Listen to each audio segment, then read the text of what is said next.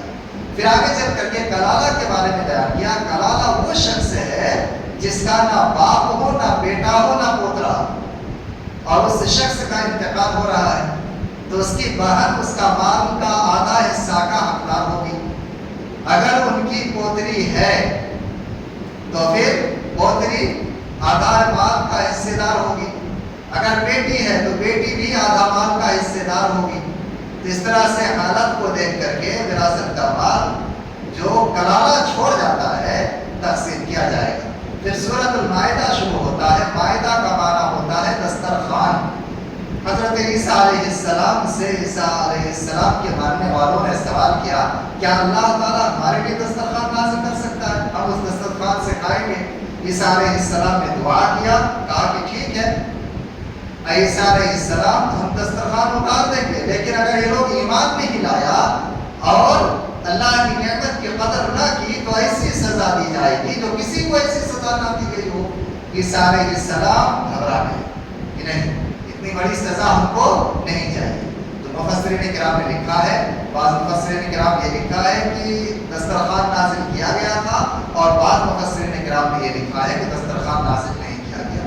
پھر اس آیت میں اللہ تعالیٰ نے حرام چیزوں کے تعلق سے بیان کیا ہے کہ خون تمہارے لیے حرام ہے، مردار تمہارے لیے حرام ہے، خنزیر کا گوشت تمہارے لیے حرام ہے، اور غیر اللہ کے نام سے جو جانور ذبح کیا جائے یہ جانور تمہارے لیے حرام ہے۔ جو گلا گھٹنے سے مر گیا وہ تمہارے لیے حرام ہے، جو سینگ مارنے سے مر گیا وہ تمہارے لیے حرام ہے، اور جو اوپر سے گر کر کے مر گیا وہ تمہارے لیے حرام ہے۔ ان حرام جانوروں کے تعلق سے اللہ تعالیٰ نے بیان کیا۔ مزید اللہ تعالیٰ نے کہا یسألونک ماذا أحل لهم اے نبی صلی اللہ علیہ وسلم آپ سے حلال چیزوں کے بارے میں سوال کر رہے ہیں کہ ہمارے لیے کیا کچھ حلال ہے. آپ کہہ دیجئے قل احل لکم الطیبات کہ ہر پاک چیز تمہارے لیے حلال ہے. پاک چیز یعنی حلال چیز جو بھی ہے یہ پاک ہے اور جو حرام ہے وہ چیز کیا ہے ناپاک ہے. پھر آگے اللہ تعالیٰ نے وضو کا طریقہ بیان کیا. پھر عشرہ نقیبہ کے بارے میں بیان کیا کہ بنی اسرائیل 12 قبیلے سے تھے.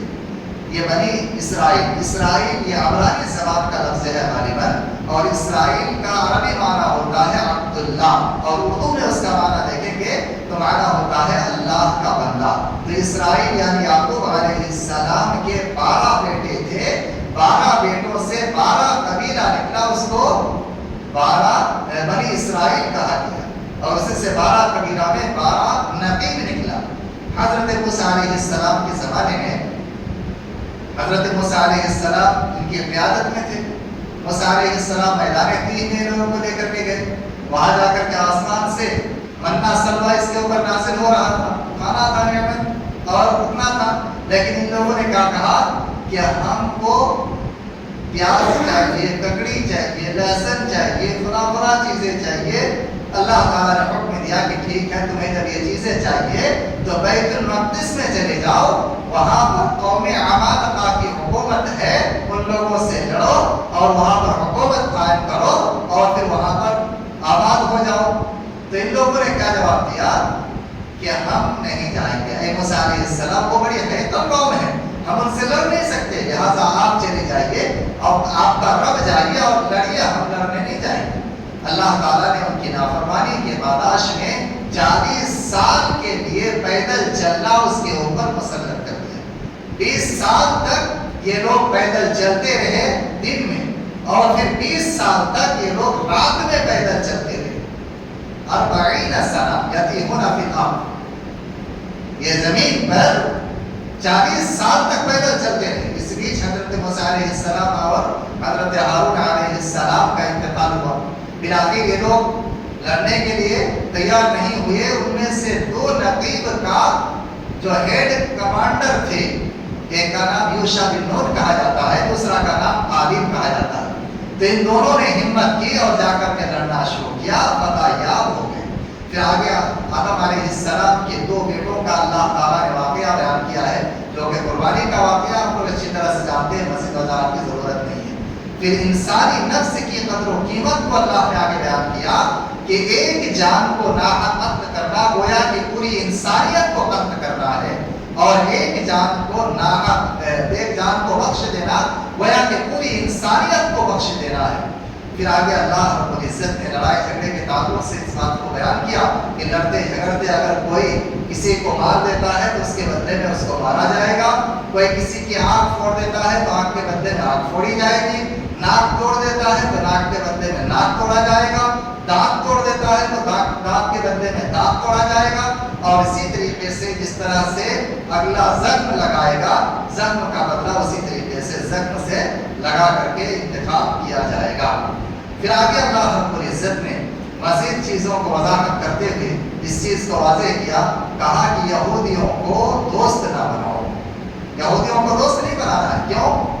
یہ یہودیوں کی قباحتیں دنیا بھر کی ہیں. ان میں سے قباحت کیا ہے؟ یہ کہتے ہیں کہ اللہ تعالیٰ کا ہاتھ بند ہے, اللہ تعالیٰ ہاتھ کھول کر کے خرچ نہیں کرتا, حالانکہ اللہ تعالیٰ دن رات بے شمار خرچ کرتا ہے, ساری مخلوقات کو کھلاتا پلاتا ہے, مچھلیوں کو پانی میں, خشکی میں جتنا جانور ہے سب کو, اور پھر فضاؤں میں جو جانور ہے پرندے ان کو بھی اللہ تعالیٰ کھلاتا پلاتا ہے, ساری چیزوں کو, لیکن ان کی قباحت الگ ہے.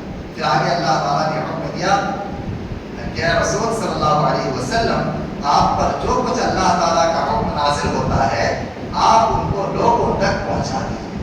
پھر بنی اسرائیل پر جو اللہ تعالیٰ کی لعنت پڑی اس کے بارے میں تذکرہ کیا, اور پھر آخری آیت میں 12 نمبر 6 کی اللہ تعالیٰ نے اس بات کا ذکر کیا کہ جو لوگ کھلا شرک کرتا ہے اور یہودی ہے یہ مسلمانوں کا سب سے خطرناک دشمن ہے.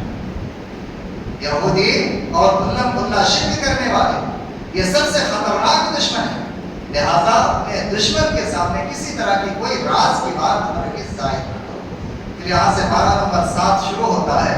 12 نمبر 7 میں اللہ رب العزت نے جو حالت احرام میں ہوتے ہیں ان کے تعلق سے کچھ چیزوں کو بیان کیا ہے، لفظ و قسم کے تعلق سے کچھ چیزوں کو بیان کیا ہے۔ پھر اس کے بعد جو لوگ غیر اللہ کے نام سے جانوروں کو چھوڑتے ہیں ان کی ممانعت کو بیان کیا ہے، اور اسی طریقے سے مزید چیزوں کو بیان کرتے ہوئے حضرت عیسیٰ علیہ السلام کے معجزات کے بارے میں ذکر کیا ہے۔ آیت نمبر 110 کہ حضرت عیسیٰ علیہ السلام کو ایسا معجزہ دیا گیا تھا کہ سفید بیماری جو خون کی بیماری کہتے ہیں نا ابرص، اس میں وہ ہاتھ پھیرتے تھے تو بیماری صحیح ہو جاتی تھی۔ سر پہ بال نہیں ہے، ہاتھ پھیر دیا بال آ گیا۔ آدمی مر گیا، قبر میں دفن کر دیا گیا، قبر میں ہاتھ پھیرتے تھے، قبر سے آدمی زندہ ہو جاتا تھا۔ مٹی کی چڑیا بنا کر کے اس میں پھونک مارتے تھے تو یہ چڑیا حقیقت میں چڑیا بن کر کے اڑنے لگتی تھی۔ تو یہ معجزات حضرت عیسیٰ علیہ السلام کو دیا گیا۔ عیسائیوں نے عیسیٰ علیہ السلام کو رد تسلیم کر لیا، اور عیسیٰ علیہ السلام کی امی جو ہے مریم علیہ السلام ان کو بھی رد تسلیم کر لیا۔ اللہ تعالیٰ نے ان کی ممانعت کی ہے اور کہا کل قیامت کے دن اللہ تعالیٰ ان سے پوچھے گا، سوال جواب کرے گا۔ جب عیسیٰ علیہ السلام جواب دیں گے اور کہہ دیں گے تو پھر اللہ تعالیٰ عیسائیوں کو سزا سنائے گا۔ اس وقت عیسیٰ علیہ السلام کہیں گے پروردگار عالم چاہے تو ان کو آزاد دے چاہے ان کو چھوڑ دے، یہ تیرے ہی بندے ہیں۔ جو شرک کرنے والے ہیں ان کے لیے کسی کی سفارش بھی قبول نہیں کی جائے گی۔ پھر یہاں سے سورۃ الانعام شروع ہوتا ہے۔ انعام کے معنی ہوتا ہے جو پایا جانور، انعام جو پایا جانور۔ آگے اللہ رب العزت نے گھریلو جو پایا جانوروں کا ذکر کیا ہے، اسی مناسبت سے اس سورہ کا نام سورۃ الانعام ہے۔ اور یہ گھریلو جو پایا جانور جو ہے نا نر مادہ ملا کر کے 8 ہے۔ ثمانیۃ ازواج من الضأن اثنین ومن المعز اثنین، یعنی اونٹ اونٹنی 2، گائے بیل 4، اور بکرا بکری 6، اور خروف نر مادہ، مینڈا جس کو بولتے ہیں خروف، تو وہ نر مادہ ملا کر کے کتنے ہو گئے 8۔ یہ 8 گھریلو جانور ہیں۔ انہیں 8 جانوروں کی قربانی دی جائے گی۔ اس کے علاوہ دیگر جانوروں کی جو قربانی دی جاتی ہے یہ قربانی مشکوک قربانی ہے، جیسے بھینس کی قربانی، کوئی اگر نیل گائے کی قربانی دے رہا ہے ہوگی کیا؟ نہیں ہوگی۔ تو بھینس کی قربانی عمومی طور پر دی جاتی ہے، نیل گائے کی قربانی نہیں دی جاتی ہے، اس لیے کہ نیل گائے جلدی ملتا نہیں ہے۔ بارگیف جو پایا جانور کی قربانی دی جائے گی۔ تو اسی جو پایا جانور کا ذکر ہوا، اسی مناسبت سے اس سورہ کا نام سورۃ الانعام ہے۔ پھر آگے اللہ رب العزت نے بیان کیا کہ تم زمین کا سیر و تفریح کرو اور دیکھو کہ اللہ رب العزت کی تکذیب کرنے والے جو لوگ تھے ان کی کیا حالت ہوئی ہے، ان کا کیا حشر ہوا ہے۔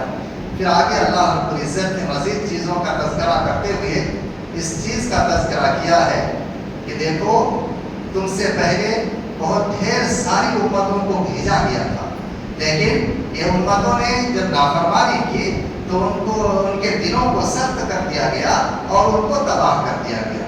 پھر اسی طریقے سے اللہ رب العزت نے مزید چیزوں کا تذکرہ کرتے ہوئے حضرت ابراہیم علیہ السلام کا تذکرہ کیا کہ ابراہیم علیہ السلام نے جب معاشرے میں آنکھ کھولا تو ابراہیم علیہ السلام نے دیکھا کہ یہ ستارے چمک رہے ہیں، تو ستاروں کو رب تسلیم کر لی۔ جب اس سے بڑا چاند نکل آیا تو کہا کہ ستارے تو رب نہیں ہو سکتے، تو چھوٹے ہیں، چاند بڑا ہے، ہو سکتا ہے چاند رب ہو۔ لیکن جب صبح کا تڑکا ہوا، سورج نکل آیا تو کہنے لگے ھذا ربی ھذا اکبر، یہ سب سے بڑا ہے اور یہ میرا رب ہے۔ لیکن کب تک؟ جب سورج غروب ہو گیا تو کہنے لگے نہیں، میرا رب تو وہ ہے جو ان تمام چیزوں کا رب ہے اور میرے رب کے حکم سے یہ ساری چیزیں چل رہی ہیں۔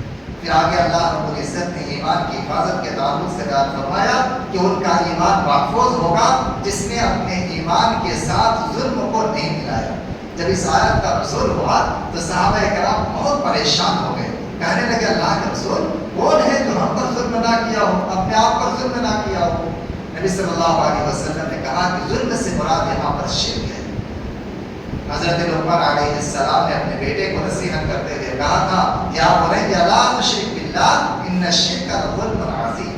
پھر آگے اللہ رب العزت نے آیت نمبر 83 سے لے کر کے آیت نمبر 90 تک 18 انبیاء کرام کا ذکر کیا اور کہا یہ جو انبیاء کرام ہیں اگر یہ لوگ شرک کرتے تو ان کے اعمال بھی برباد کر دیے جاتے. حقیقت تو یہ ہے کہ اللہ تعالیٰ کی جو قدر کرنی چاہیے اللہ تعالیٰ کی لوگ قدر نہیں کرتے ہیں. پھر اللہ رب العزت نے آگے بیان کیا کیا تم دیکھتے نہیں ہو اللہ کی وحدانیت کو سمجھتے نہیں ہو کہ ایک دانہ کو اللہ تعالیٰ زمین سے نکالتا ہے پودا بنا دیتا ہے پھر اس میں جو ہے کلیاں آتی ہیں اور پھر اس میں جو ہے دیکھیے بالیاں آتی ہیں اور پھر اس طرح سے دانہ ایک کے بدلے میں کتنا زیادہ دے دیتا ہے. کہ اللہ تعالیٰ کی وحدانیت پر غور نہیں کرتے. مردہ زمین کو اللہ تعالیٰ پھر زندہ کر دیتا ہے. اس طرح سے اللہ رب العزت نے اپنی وحدانیت کا ثبوت دیا اور اس طرح سے آخر میں اللہ رب العزت نے اس چیز کا حکم دیا اتبع ما اوحی الیک من ربک. آپ لوگ اس چیز کا اتباع کریں جو آپ کا رب نے آپ کے اوپر نازل کیا ہے. محمد رسول اللہ صلی اللہ علیہ وسلم پر جو کچھ نازل ہوا ہے اس کی اتباع کرنا ہے. اور نبی صلی اللہ علیہ وسلم پر جو کچھ نازل ہوا وہ دو طرح کی چیز ہے. ایک ہے کتاب اور دوسری چیز ہے حکمت. کتاب سے مراد یہ قرآن حکیم ہے اور حکمت کیا ہے؟ نبی صلی اللہ علیہ وسلم کی احادیث ہیں. احادیث کے بارے میں اللہ تعالیٰ نے دوسری جگہ بیان کیا کہا وما ينطق عن الهوى کہ نبی صلی اللہ علیہ وسلم اپنی طرف سے کوئی بات نہیں کہتے ہیں. ان هو الا وحی یوحی. جو کچھ یہ بیان کرتے ہیں اللہ رب العزت کی جانب سے یہ وحی ہوتی ہے. تو یہاں تک الحمدللہ پارہ نمبر 7 کی تفسیر مکمل ہوئی. انشاءاللہ پارہ نمبر 8 کی تفسیر آئندہ کل کے درس میں ہمارے سامنے ہوگی. اللہ تعالیٰ سے دعا ہے پروردگار عالم تو ہمیں تیرے کلام کا صحیح فہم عنایت فرما, کفر اور شرک سے ہماری حفاظت فرما اور ہم سب کو امن و عافیت نصیب فرما. آمین. سبحانک اللہم و بحمدک اشہد ان لا الہ الا انت استغفرک و